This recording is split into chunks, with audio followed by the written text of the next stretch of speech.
Lousame volve a organizar a súa carreira popular. A proba, que chega este ano á súa quinta edición, celebrarase o domingo 3 de novembro. A organización da proba recae novamente no Concello, que agarda superar a cifra de participantes da edición anterior, sumando todas as categorías, dende pequenos a maiores. Na anterior edición, a pesar do mal tempo, conseguimos un récord de participación superando os 500 participantes en total. 300 en absoluta e 200 en categorías inferiores. Temos distintas carreiras. En categorías inferiores temos dende chupete, prebenxamín, benxamín, alevín, infantil, cadete e xuvenil.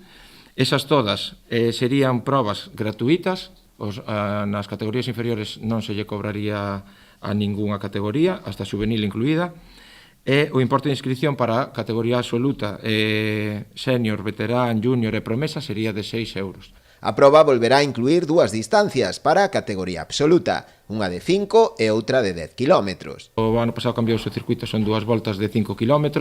Tamén temos a de 5 km, é dicir, para a xente que ao mellor se quere iniciar neste mundillo, pois sempre a mellor ten unha opción de non facer unha distancia tan larga. Na presentación da carreira tamén tomou parte a atleta local Pilar Barreiro Senra, madriña da proba, que animou a todo o mundo a participar. Xa é o quinto ano que vamos a celebrala, co cal eu, estou encantadísima, cada ano as inscripcións foron cada vez máis altas, este ano temos aí un tope de 500 que haberá que superar. Eu espero que a xente se anime a participar, o que nos decía o concelleiro, o próximo domingo 3 de novembro, pois estaremos todos por aquí. As inscripcións xa poden realizarse a través da páxina web www.msports.es, sendo a data límite para a inscripción o xoves 31 de outubro.